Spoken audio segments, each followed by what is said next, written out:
వారి బాధను దిగమింగుకుంటూ కూడా ఇప్పటికీ 24 గంటలు అవుతున్నా కూడా తిన్నారా, తినలేదా, ఉన్నారా లేదా అని చెప్పి వాళ్ళని అడిగిన నాదుడే లేడు. ఇంతవరకు ఏ అధికారి కూడా వాళ్ళ దగ్గరికి వచ్చి అడగలేదు, మాట్లాడలేదు, కనీసం ఎలా ఉన్నారని చెప్పేసి కూడా పలకరించినటువంటి పరిస్థితి కనిపిస్తుంది. పెద్దనున్నాడు, మాట్లాడేటువంటి ప్రయత్నం చేద్దాం. సో ఎన్ని గంటలకు వచ్చిందండి ఈ వరద? చూడండి, సాయంకాలము చాలా వరద లోపల దాకా వెళ్ళింది. తర్వాత పైన ఏమైందో ఏమి ఎరిగిందో మాకైతే తెలియదు. మా దగ్గర అసలు ఫోన్లు కూడా లేవు, చిన్న ఫోన్ ఉంది. మళ్ళీ చూసో వాళ్ళు చెప్పారు ఇట్లా కట్ట ఏమైనా ఇరిగింది, అట్లా అయింది ఇట్లా అయింటే నేను వచ్చి చూసో ఇట్లా బండి పెడుతున్నా. బండి పెట్టే వాళ్ళకి అప్పటికి నీళ్ళు వచ్చేసింది. నాకు బయట వెళ్ళి కూడా అవకాశం లేకుండా అయిపోయింది. ఇక పిల్లలు డైరెక్ట్ తీసుకొని నేను పైన ఎక్కేసిన తర్వాత మళ్ళీ చూస్తూ మళ్ళీ మా పిల్లగాని తీసుకో గట్టారి 9:30కి మళ్ళీ పిల్లలు చేస్తాం. నీళ్ళు తక్కువ అయితే మా పిల్లల్ని మళ్ళీ ఆ కార్లో తోలేసిన. నేను ఒక్కరిని ఉన్నా సార్. ఇక్కడ మొత్తము పాములు భీములు లేనా దేనా అది ఏమేమైందో ఏమో అది నాకే తెలుసు, అది దేవుడికే తెలుసు. ఇలా అంతవరకు ఎవరు పాపం రాలేదు, మాకు అడగలేదు, మాతో సాయం కూడా ఇట్లా చేస్తామంటే కూడా చేయలేదు. ఆ బయట నుంచి పిల్లలు చూసి మా ఫోన్ చేసారు, వాళ్ళు ఫోన్ చేసారు, తెలిస్తే కూడా వాళ్ళకి ఏమైనా సమాధానం ఇచ్చారో ఇవ్వలేదో మాకు మాకు అది కూడా తెలియదు. బాగా నేను అందరినీ ఆడపిల్లల్ని కానీ ఎవరిని కానీ నేను తోలేసిన. బారాలు నేను మాత్రమే నేను ఒక్కొన్నే ఉన్నా, కాపాడుకొని ఉన్నా ఇంట్లో. ఇక పైన ఇంట్లో ఒకరు ఉన్నారు, బస్ ఆ బిల్డింగ్ వాళ్ళు మేము ఉన్నాము. ఇక సైడ్లో సార్ వాళ్ళు ఉన్నారో ఏమో తెలియదు. బారాలు మనిషికి ఒకళ్ళు ఇద్దరు మేము ఇంట్లో ఉన్నారు. బకాయా మేము ఒక రిలీఫ్ జాగాలో ఉంటుంది అనుకుని మా చుట్టపోలు అనలా చేస్తాం, రిలేటివ్స్ అనలా చేస్తాం. మేము పెద్దయినా మీ వయసు ఎంత ఉంటుంది? ఇప్పటి వరకు ఇంత పెద్ద ఉధృతిని వరదను చూసారు ఎప్పుడైనా? లేక సార్, నాది వయస్సు 70 సంవత్సరాలు అవుతుంది. నేను కానీ నా పెళ్లి చేస్తూ అయ్యి 50 సంవత్సరాలు అవుతుంది. 50 సంవత్సరాలకి ఎద్ది నేను ఎంత పెద్ద వరదని చూడలేదు, జీవితంలో కూడా చూడలేదు. నేను ఇల్లు కొన్న తర్వాత కూడా అప్పుడు ఈ హౌసింగ్ బోర్డు ఇల్లు ఇవి గవర్నమెంట్ కట్టింది. ఇది ఆల్రెడీ పర్ఫెక్ట్ ప్రాపర్టీ కొన్నాను నేను, కానీ ఇంతవరకు రాలేదు. ఇక తర్వాత ఒకసారి 2005లో వచ్చింది. ఒక 5 ఇంచ్ 6 ఇంచ్ ఈడు దక్క వచ్చింది నీళ్ళు. రోడ్డు వరకు మాత్రమే వచ్చింది, లోపలికి రాలేదు. లోపలికి రోడ్డు నుంచి కిందే ఉండే కానీ రాలేదు. ఇది ఫస్ట్ టైం జీవితంలో నాకు, ఫస్ట్ టైం మస్తు చూసిన నేను ఇంట్లో వరద చూస్తూ. ఇక తర్వాత మళ్ళా ఏమవుతుందో ఏమో దాని గురించి నేను చెప్పలేను. ఇప్పుడు అధికారులు ఎవరైనా వచ్చారా మీ దగ్గరికి? ఇప్పటి వరకు 24 గంటలు అవుతుంది గడిచి. రాలేదండి సార్, ఎవరు రాలేదు, అధికారులు రాలేదు. ఆ రోడ్డు దగ్గరనే ఉన్నారో వాళ్ళు ఏమో తెలియదు. పాపం వాళ్ళు కూడా మనం చెప్పాలంటే అది చాలా కష్టమే. వాళ్ళు ఆ రోడ్డు దగ్గర ఉన్నారు, వాళ్ళు ఉన్నారు. బారాలు పిల్లలు మాత్రము వికాస్ నగరు అటు ఇటు పిల్లలు జమ అయ్యి అటు ఇటు చూస్తూ కొంచెం రిసీవ్ చేశారట. జిఆర్ కాలనీ నుంచి రిసీవ్ చేశారట, ఇక్కడ నుంచి రిసీవ్ చేశారట. విన్నావా? నాకు మాత్రం ఎవరు రిసీవ్ చేయలేదు, నాకు అంత అపాయం కూడా కాలేదు. విన్నావా? నేను అనవసరంగా ఎందుకు చెప్పాలా ఈ మాట? అందుకోసం చూస్తూ బస్ నేను ఇది కోరుకుంటా ఏంటంటే, ఇవి పరిస్థితి అయితే మీరు చూస్తూనే ఉన్నారు. ఎంత కోట్ల రూపాయలు, లక్షల రూపాయలు ప్రతి ఒక్క ఇలా నష్టం అయిపోయింది. ఇక గవర్నమెంట్ మాకు సాయం చేయాలి, బస్ గంతే కోరుకుంటున్నాం. వేరేది అనేది ఏమి లేదు సార్. సో చూస్తూ ఉన్నాం కదా, రాత్రంతా కూడా కరెంటు లేకుండా, కనీసం తాగడానికి నీళ్లు లేకుండా, తినడానికి తిండి కూడా లేకుండా పూర్తిగా చీకట్లోనే బిక్కుబిక్కుమంటూ, ఒక పక్క మళ్ళీ వర్షం మొదలైతే ఎంత పెద్ద వరద వస్తుందో అంటూ కూడా పూర్తిగా భయపడుతూనే ఇక్కడ బిక్కుబిక్కుమంటూ కూడా కాలనీ వాసులు అయితే గడిపినటువంటి పరిస్థితి కనిపిస్తూ ఉంది. ఒక్కసారి లోపలికి వెళ్ళి చూసేటువంటి ప్రయత్నం అయితే చేద్దాం. ఒక్కొక్క ఇంటికి ఒక్కొక్క గాథలాగుంది అసలు పరిస్థితి. వాళ్ళ బాధ అయితే వర్ణనాతీతం అని చెప్పాలి. ఇంతవరకు ఒక్క అధికారి కూడా, ఈవెన్ అసలు ఏ గవర్నమెంట్ అఫీషియల్ కానీ ఎవరు కూడా, బ్యూరోక్రాట్స్ కానీ ఎవరు కూడా వారి వద్దకు రాలేదంటూ చెప్పుకొచ్చినటువంటి పరిస్థితి కనిపిస్తూ ఉంది. ఒక్కసారి ఇంట్లోకి వెళ్ళి చూసే ప్రయత్నం చేద్దాం. అసలు అత్యంత దారుణంగా ఈ లోపల ఉన్నటువంటి పరిస్థితి చూడొచ్చు. బురద, కనీసం వారి వస్తువులను తీసుకెళ్ళడానికి కూడా ఏ అవకాశం లేకుండా పోయింది. టీవీ చూడొచ్చు, టీవీ కావచ్చు, అటు వాళ్ళకు సంబంధించినటువంటి కిచెన్లో ఉండేటువంటి వంట సామాగ్రి కావచ్చు, అసలు ఏది కూడా వాళ్ళు బయటకు తీసుకెళ్ళడానికి అసలు అవకాశమే లేకుండా పోయింది. కనీసం వారు తినేటువంటి బియ్యం కావచ్చు, కనీసం ఆ పప్పు కావచ్చు, నూనె కావచ్చు, అలాంటి వంట సామాగ్రి ఏదైతే ఉంటుందో, కూరగాయలు ఏవైతే ఉంటాయో దాన్ని కూడా తీసుకెళ్ళడానికి సమయం ఇవ్వలేదు. అసలు వరద అనేది మనం లోపల చూస్తుంటే ఒక్కొక్కరిది ఒక్కొక్క గాథలాగా కనిపిస్తూ ఉంది, ఒక్కొక్క బాధలాగా కనిపిస్తూ ఉంది. అసలు ఎవరిని కదిలించినా కూడా వారి కళ్ళల్లో నీళ్లు తిరుగుతూ ఉన్నాయి. అసలు పూర్తిగా వాళ్ళకు అసలు ఏడుపు ఒక్కటే తక్కువగా ఉంది. వాళ్ళని కదిలిస్తే ఆటోమేటిక్గా కళ్ళలో నీళ్ళు వస్తూ ఉన్నాయి, ఏడుస్తూ ఉన్నారు. అసలు సర్వం కోల్పోయారు. వాళ్ళకి అసలు ఇంకేమీ లేదు. ప్రతిదీ కూడా ఏమున్నా ఇంట్లోనే పెట్టుకుంటాం, ఇంట్లోనే దాచుకుంటాం. అలాంటిది అసలు ఇల్లే లేదు. ఇప్పుడు ఇల్లు మొత్తం కూడా పూర్తిగా ధ్వంసం అయిపోయినటువంటి పరిస్థితి ఉంది. అన్న, ఎప్పుడు వచ్చింది వరద? ఎన్ని గంటలకు మీకు ఈ సమాచారం వచ్చింది? అసలు ఎప్పుడు తెలిసింది మీకు? మార్నింగ్ 10:30కు మేము ఈడ దేవునికి పూజ చేద్దామని సామాన్ తీసుకొచ్చడం వెంటనే 10 మినిట్స్లో ఫ్లో అయింది లోపలికి. మాకు వెంటనే ఏ సామాన్ ఇక్కడనే ఉంచినామో మేము బయటకు వెళ్ళిపోయినాము. మాకు ఫోన్ల మీద కాంటాక్ట్ అయ్యారు మా పక్కలు వాళ్ళు వీళ్ళు. వెంటనే వెళ్ళిపోయినాం. మేము ఈడ ఏం చదవలేము, చేయలేము. 10:30కు రాత్రి 9:30 దాకా ఇదే ఫ్లో ఉంది నీళ్ళకు, ఇదే ఫ్లో ఉంది. అప్పటికొచ్చి చూసేసరికి ఏమీ కనిపించలేదు. సపరేట్గా వెళ్ళిపోయినా మా పెద్దన్న వాళ్ళ ఇంటి కాడ ఉన్నాము. అక్కడ ఉన్న ఇక్కడ ఏమి లేవు. అసలు కనీసం ఇంకా మీరు ఏ వస్తువు కూడా తీసుకెళ్ళడానికి ఛాన్స్ లేదు. కట్టు బట్టలతో వెళ్ళిపోయినాం మేము. సో అసలు మాట్లాడితే కన్నీళ్ళు వస్తూ ఉన్నాయి ఒక్కొక్కరికి. ఇక్కడ మాకు లారీ సామాన్ ఉంటుంది పక్కకు. ఆ లారీ సామాన్ మొత్తం కొట్టుకుపోయిన టైర్లు బేర్లు పాతయి. ఇక్కడ మొత్తం ఇక్కడ జాలి ఉండే, ఓపెన్ ఉండే, మొత్తం ఇక్కడ మొత్తం కొట్టుకుపోయిన టైర్లు, ఇక్కడ టైర్లు. మాకు బోర్వెల్స్ ఉండే, మా అన్నోళ్ళు ఇక్కడ సామాన్ పెట్టుకుంటుండే. మొత్తం చెత్త బెత్త అంతా కొట్టుకొని పోయింది సార్. మాకు ఏ పరిస్థితి లేదు. ఇప్పుడు లక్షలు లాస్ అయినాము ఇప్పుడు మేము. సో అసలు ఎంత దారుణమైనటువంటి పరిస్థితి అంటే చూడొచ్చు. ఆ లారీకి సంబంధించినటువంటి బోర్వెల్కి సంబంధించినటువంటి పైపులు కావచ్చు, ఆ టైర్లు కావచ్చు, కేవలం ఇవి మాత్రమే మిగిలాయి. మిగతావన్నీ కూడా ఆ వరద ప్రవాహానికి కొట్టుకు వెళ్ళిపోయినటువంటి పరిస్థితి ఉంది. సో మాట్లాడితే అసలు ఏడుపు వస్తుంది. వాళ్ళు కళ్ళలో నీళ్ళు తిరుగుతూ ఉన్నాయి. అంత దారుణమైనటువంటి పరిస్థితి ఉంది ఇక్కడ. కనీసం సో ఒక ఏమీ కూడా అసలు వాళ్ళు తీసుకెళ్ళడానికి లేదు. ఇంకా అసలు ఆ ఛాన్సు ఇవ్వలేదు. సో పెద్ద ఆవిడ ఉన్నారు, మాట్లాడదాం. అమ్మ, అసలు ఎప్పుడు వచ్చింది వరద మీ ఇంటి దగ్గరికి? 10:30 వచ్చింది. మేము దేవుని పెడతామని పూజ చేస్తున్నాం. ఆయనతో చుట్టుకుని వచ్చినాయి, ఆయనతో వెళ్ళిపోయినాం. ఇక ఏం ముట్టలేము, ఏది చేయలేము. మా కొడుకు ఉంటాడు బిల్డింగ్లో, మా అక్క కొడుకు.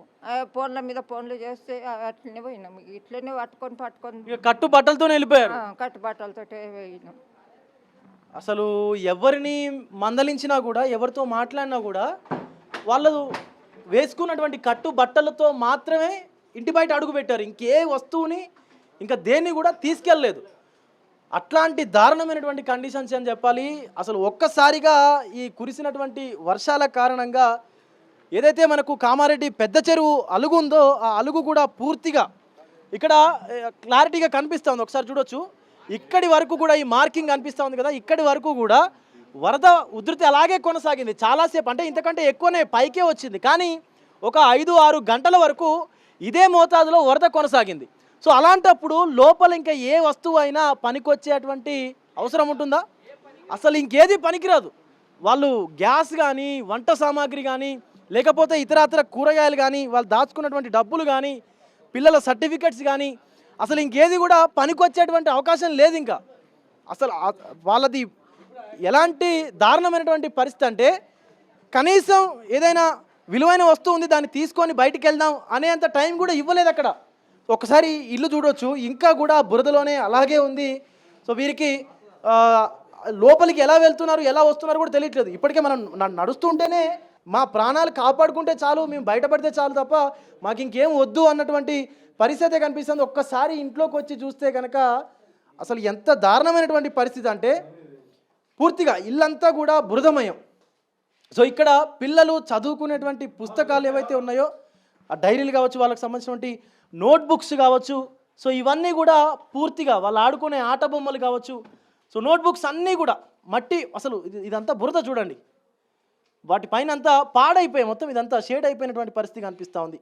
అసలు వాళ్ళు ఇంకా రేపటి నుంచి ఎలా చదువుకోవాలి మేము అన్నట్టుగా కూడా వాళ్ళు పిల్లలు కూడా ఏడుస్తున్నటువంటి సిచ్యువేషన్ అయితే కనిపిస్తాం. చూడొచ్చు, వాళ్ళు ఆడుకునేటువంటి ఆట బొమ్మలు అన్నీ కూడా ప్రతిదీ, టీవీ రిమోట్ కావచ్చు, టీవీ కావచ్చు, అటు ఫ్రిడ్జ్ కావచ్చు. సో ఈ సర్టిఫికెట్స్ ఏవైతే ఉన్నాయో వాళ్ళకి సంబంధించినటువంటి సర్టిఫికెట్స్ అన్నీ కూడా పూర్తిగా నానిపోయి దీంట్లోనే, ఇగో ఈ వరదలోనే, ఈ నీటిలోనే ఇంకా కూడా దీంట్లో నుంచి నీళ్ళు కారుతున్నాయి. చూడొచ్చు, అంత దారుణమైనటువంటి పరిస్థితి. కేవలం చూడడానికి రోడ్లు, బిల్డింగులు మాత్రమే కాదు, లోపల ఉన్నటువంటి సామాన్య ప్రజల జీవితాలు కూడా పట్టించుకోవాల్సినటువంటి అవసరం ఉంది అధికారులు. ఒక్కళ్ళు కూడా ఇంతవరకు ఇక్కడికి రాలేదంటూ తీవ్ర ఆవేదన వ్యక్తం చేస్తూ ఉన్నారు. మా సర్వస్వాన్ని కోల్పోయాం మేము, మా ఇల్లు మొత్తం ప్రతిదీ కూడా ఇంట్లోనే దాచుకుంటారు, ఇంట్లోనే పెట్టుకుంటారు. అలాంటిది ఇల్లే లేకుండా పోయింది. కేవలం గోడలు 4 ఇటుకలు తప్ప ఇంకేమి మిగలలేదు. ప్రతిదీ కూడా వరదకి నీటికి నానిపోయినటువంటి పరిస్థితి ఉంది. సో అలాంటిది ఇంకా వాళ్ళు మాట్లాడాలన్నా కూడా వాళ్ళకు కండ్లలో నీళ్ళు తిరుగుతున్నటువంటి పరిస్థితి కనిపిస్తుంది. పిల్లలు చదువుకునేటువంటి వాళ్ళ ఐడి కార్డ్స్ చూడొచ్చు. సో ఇక్కడి వరకు నీళ్లు పూర్తిగా వచ్చేసినటువంటి పరిస్థితి కనిపిస్తూ ఉంది. వాళ్ళందరూ కూడా కేవలం పిల్లల్ని వాళ్ళని బయటికి తీసుకుంటే చాలు. వాళ్ళు చదువుకునేటువంటి పిల్లలు చదువుకునేటువంటి ల్యాప్టాప్, పని చేసుకునేటువంటి ల్యాప్టాప్, ఇది తీసుకునేంత టైం కూడా లేదు పూర్తి. ఇంకా కూడా దానికి నీళ్ళు మనకు కనిపిస్తూ ఉంది, చేతికి తెలుస్తూ ఉంది చూడండి తడి. సో ఇంకా కూడా వాటర్ కనిపిస్తూ ఉన్నాయి దాంట్లో. అంటే ఇంకా వాళ్ళ జీవనాధారమే ఇది. సో అలాంటిది ఇంకేమీ కూడా తీసుకెళ్ళడానికి లేదు. అంటే ఇక్కడి వరకు ఈ డ్రెస్సింగ్ టేబుల్ చూడొచ్చు, పై వరకు కూడా పూర్తిగా మొత్తం బురద అంతా మనకు కనిపిస్తూ ఉంది. చేతి అంతా అంటుతా ఉంది చూడొచ్చు. అసలు ఇంకేం లేదు ఇంకా వీళ్ళకి, కేవలం మనుషులు మాత్రమే ఉన్నారు. అలాగే వాళ్ళ కట్టు బట్టలతోని, వాళ్ళు వేసుకున్నటువంటి బట్టలతోని మాత్రమే బయటికి వెళ్ళారు. ఈవెన్ ఇక్కడ కనిపిస్తూ ఉన్నాయి కదా బట్టలు, ఈ ప్యాంట్స్ కావచ్చు, టీషర్ట్స్, షర్ట్స్ కావచ్చు, అవన్నీ ఇక్కడే వదిలేసి బతుకు జీవుడా అంటూ బయటపడితే చాలు, మేము మా పిల్లలు ప్రాణాలతో ఉంటే చాలు అనుకొని బయటికి వెళ్ళారు తప్ప ఇక అసలు ఇంకేమీ తీసుకువెళ్ళాలన్నటువంటి ఆలోచన రాలేదు, అంత టైం కూడా లేదు. సో ఇదంతా ఎవరి తప్పిదం? ఇది ఆల్రెడీ గవర్నమెంటు ప్రపోజ్ చేసినటువంటి హౌసింగ్ బోర్డు కాలనీ, గవర్నమెంట్ మాత్రమే ఇచ్చినటువంటి కాలనీ. అలాంటిది ఇక్కడికి వరద వస్తుందని చెప్పేసి ఎవరికి అంత పెద్దగా తెలిసి ఉండదు. అంటే ముందుగా చెప్పాలంటే ఖచ్చితంగా ఇంత పెద్ద ఎత్తున, భారీ ఎత్తున వరద ఉధృతి ఉంటుందని తెలిసినప్పుడు అధికారులు ఖచ్చితంగా ఇంటి వాళ్లకు, కాలనీ వాళ్ళకు ఇన్ఫర్మేషన్ ఇవ్వాలి. సో ఎలాంటి ఇన్ఫర్మేషన్ రాలేదంటూ కాలనీ వాసులు చెప్తా ఉన్నారు. అలాగే ఇంతవరకు ఘటన జరిగి 24 గంటలు అవుతున్నా కూడా ఏ ఒక్కరు కూడా ఇక్కడికి రాలేదంటూ కూడా తీవ్ర అసహనం వ్యక్తం చేస్తూ ఉన్నారు. వాళ్ళ ఆవేదన అసలు ఒక్కొక్కరిని కదిలిస్తే ఒక్కొక్క స్టోరీ అవుతుంది, ఒక్కొక్క వాళ్ళ జీవితం అవుతుంది. ఒకసారి మాట్లాడదాం. అమ్మ, ఎప్పుడు మీ ఇంట్లోకి వరద వచ్చినట్టుగా మీరు గమనించారు? మేము నిన్న వినాయక చవితి వస్తారు, పండగ చేసుకుందామని చెప్పేసి అన్నీ సెలబ్రేట్ చేసుకున్నాము. అప్పటి వరకల్లా ఇంకా వినాయకుని కూడా తీసుకురాలేదు. వర్షం ఎక్కువ కారణం వలన ఇంట్లోనే ఉండాల్సి వచ్చింది, బయటకు కూడా వెళ్ళలేదు. అయితే 11:30 వరకు వాటర్ ఫ్లోయింగ్ ఎక్కువైపోయింది అన్నమాట. అయితే చిన్న పిల్లలు సార్, నాకు 3 పిల్లలు, వాళ్ళని తీసుకొని బయటకు వెళ్ళే పరిస్థితి ఎలా అని చెప్పేసి ఎన్ని ఐటమ్స్ ఉన్నా కూడా అవన్నీ పక్కకు పెట్టేసి, సర్టిఫికేట్స్, ల్యాప్టాప్స్ అన్నీ పక్కకు పెట్టేసి 3 పిల్లల్ని తీసుకొని బ్రతుకుతేనే మా పిల్లల్ని బ్రతికించుకోవచ్చు అని చెప్పేసి తీసుకొని బయటకు వెళ్ళాం సార్. 11:30 వరకు వాటర్ ఫ్లోయింగ్ ఎక్కువైపోయింది. అంటే ఇప్పుడు పిల్లల పరిస్థితి ఎలా ఉంది? వాళ్ళు ఏమైనా తిన్నారా కనీసం? అంటే భయపడుతున్నటువంటి సిచ్యువేషన్ ఉంది కదా. పిల్లలు ఏం తినలేదు సార్, భయం ఆందోళనలో ఉన్నారు. మా పక్క రిలేటివ్స్ వాళ్ళ ఇంట్లో ఉంచేసి వచ్చాం, ఇక్కడ పరిస్థితి బాగలేదని చెప్పేసి. ఇప్పుడు అన్న, ఎంత మేర మీరు ఈ మొత్తం నష్టపోయి ఉంటారు? దాదాపు ఒక 2 lakhs వరకు నష్టపోయి ఉంటాము. వాషింగ్ మిషన్ అక్కడ, వాషింగ్ మిషన్ ఖరాబ్, ఫ్రిడ్జ్ ఖరాబ్ అయిపోయింది, ల్యాప్టాప్ ఖరాబ్ అయిపోయింది, పడుకున్నాం బెడ్లతో సహా ఖరాబ్ అయింది, ఫర్నిచర్ ధ్వంసమే, ప్రతి టీవీ ఎల్ఈడి ఖరాబ్, ప్రతి ఒక్కటి ఖరాబ్ ధ్వంసం అయిపోయింది. వర్క్ చేసుకున్న ల్యాప్టాప్ కూడా ఖరాబ్ అయిపోయింది. మేము డ్యూటీకి వెళ్ళాలంటే ఇప్పుడు లీవులు పెట్టాలంటే లీవులు ఇవ్వరు. అంటే వాళ్ళకి తెలియదు, హైదరాబాద్లో లేదు ఇంత రేను, కరీంనగర్లో లేదు. సో మళ్ళీ ఇంకో అధికార యంత్రాంగం కరెక్ట్ లేదు. కామారెడ్డి మళ్ళీ బీజేపీ ఎమ్మెల్యే ఉన్నాడు వెంకటరెడ్డి, అసలు ఇప్పటి వరకు కూడా అయినా ఎలాంటి ఒక్క విజిట్ కూడా లేదు ఎమ్మెల్యే ఆయన నుంచి, ఒక్క విజిట్ కూడా లేదు ఎమ్మెల్యే వెంకటరెడ్డి. అంత ఇంకా కాంగ్రెస్ ఇప్పటికైనా మాకైనా తక్షణ సదుపాయము, ఆర్థిక సాయం కల్పించాలని ప్రభుత్వాన్ని బిగ్ టీవీ ద్వారా మేము తెలియపరుస్తున్నాం. దయచేసి మమ్మల్ని I will request for you, please help me. చూస్తూ ఉన్నాము, అత్యంత దారుణమైనటువంటి కండిషన్స్ అని చెప్పాలి. ఈవెన్ స్థానికంగా ఉన్నటువంటి ఎమ్మెల్యే కూడా ఒక్కసారి కూడా ఈ ఇళ్లలోకి రాలేదంటూ కూడా స్థానికులు చెప్తా ఉన్నారు. వారు చెప్తుంటే మనకు తెలుస్తూ ఉంది. అంటే ప్రజలు ఓట్లేస్తారు, ప్రజలే గెలిపిస్తారు, కానీ ప్రజల్ని మాత్రం వీళ్ళు పట్టించుకోరు. అంత దారుణమైనటువంటి పరిస్థితి కనిపిస్తూ ఉంది. లక్షల రూపాయల్లో నష్టపోయారు. ఇంకా కొంత అదృష్టం ఏంటంటే ప్రాణ నష్టం జరగలేదు ఎవరికి కూడా. వాళ్ళ చిన్న పిల్లల్ని, చిన్న 3 పిల్లలు ఉన్నారు, చిన్న పిల్లల్ని తీసుకొని మేము మా పిల్లలు బయటపడితే చాలు, మేము మా పిల్లలు ప్రాణాలతో ఉంటే చాలు అనుకొని వాళ్ళు బయటకు వెళ్ళినటువంటి సిచ్యువేషన్ అయితే ఉంది. అలాంటిది ఇంతవరకు కూడా ఏ రాజకీయ నాయకుడు కానీ, ఏ అధికారి కానీ, అధికారిక యంత్రాంగం కానీ ఇక్కడికి రాకపోవడం అనేది కొంత బాధాకరమైనటువంటి విషయం అని చెప్పొచ్చు. ఈవెన్ ఆ బండి చూడొచ్చు, అది కూడా పూర్తిగా నీటిలో మునిగిపోయినటువంటి సిచ్యువేషన్ ఉంది అని చెప్పి వాళ్ళు ఆ ఇంటి యజమాని అయితే చెప్తా ఉన్నాడు. అందరిది, ఈ కాలనీలో ఉన్నటువంటి అందరిది కూడా ఇదే రకమైనటువంటి పరిస్థితి ఉంది, ఒక్కరిది కాదు. సో చూసుకున్నట్లయితే ఆ పెద్ద ఆయన మనకు కనిపిస్తూ ఉన్నాడు కదా, పిల్లల్ని చూసుకొని పైకి వెక్కి అక్కడే ఆగిపోయి ఇంకా బయటికి రాలేనటువంటి సిచ్యువేషన్ ఉందంటూ కూడా చెప్తా ఉన్నారు. సో ఒక్కరు కాదు, ఇద్దరు కాదు, కాలనీలో ఉన్నటువంటి వందలాది మందిది ఇదే పరిస్థితి. సో పదుల సంఖ్యలో ఇళ్లల్లో ఉన్నటువంటి ఎవరైతే కాలనీ వాసులు ఉన్నారో వాళ్ళందరిది కూడా ఇదే పరిస్థితి ఉంది. సో ఒక్కరు కూడా బయటికి వారి వారి సామాన్లను కానీ వారి సామాగ్రిని కానీ తీసుకువెళ్ళినట్టుగా కూడా దాఖలాలు అయితే లేవు. ఒక్కొక్కరు ఇప్పుడిప్పుడే వాళ్ళ ఇళ్లకు చేరుకొని మొత్తం క్లీన్ చేసుకొని, అంటే పూర్తిగా వరద వాళ్ళ జీవితాలని నాశనం చేసేసింది, అయినా కూడా బ్రతుకుతున్నాం అంటూ ఇప్పటికీ క్లీన్ చేసుకొని మళ్ళీ అదే ఇంట్లో ఉన్నటువంటి పరిస్థితి కనిపిస్తూ ఉంది. సో అందరూ ఇక్కడ ఉన్నటువంటి కాలనీ వాసులు అయితే సో వాళ్ళకి ఏదో ఒక్కటి కొంతైనా సరే ఇది సహాయం ద్వారా ఆర్థిక సహాయం కావచ్చు, లేదా కొన్ని సామాగ్రి కావచ్చు, ఏదైనా తినడానికైనా సరే కనీసం సహాయం చేయండి అంటూ కూడా దీన స్థితిలో వాళ్ళు ప్రభుత్వాన్ని వేడుకుంటున్నటువంటి పరిస్థితి కనిపిస్తూ ఉంది. ఇప్పటికైనా సరే అధికార యంత్రాంగం మేల్కొని ఈ కాలనీని విజిట్ చేయాలి. వారి వారి ఎవరైతే ఈ యొక్క వరద ప్రభావం వల్ల వరద బారిన పడినటువంటి కుటుంబాలు ఏవైతే ఉన్నాయో వాళ్ళందరికీ కూడా పూర్తిగా మొత్తం ఆర్థిక సహాయాన్ని కూడా తక్షణమే అందించాల్సిందిగా కూడా కోరుతా ఉన్నారు వాళ్ళందరూ కూడా బిగ్ టీవీ తరపున. మరీ ముఖ్యంగా ఇక్కడ ఉన్నటువంటి లోకల్ ఎమ్మెల్యే కూడా వచ్చి దీన్ని సందర్శించాల్సినటువంటి అవసరం అయితే కనిపిస్తూ ఉంది. ఇంతవరకు ఎవరు కూడా రాలేదంటూ కూడా ఇక్కడ ఉన్నటువంటి కాలనీ వాసులు చెప్తా ఉన్నారు. ఖచ్చితంగా అందరూ అధికారులందరూ కూడా రావాలి, సమీక్షించాలి, వాళ్ళకు తగినటువంటి న్యాయం కూడా చేయాలంటూ వాళ్ళు డిమాండ్ చేస్తున్నటువంటి పరిస్థితి అయితే కనిపిస్తూ ఉంది. కెమెరా పర్సన్ సురేష్తో విజయ్, బిగ్ టీవీ, కామారెడ్డి నుండి.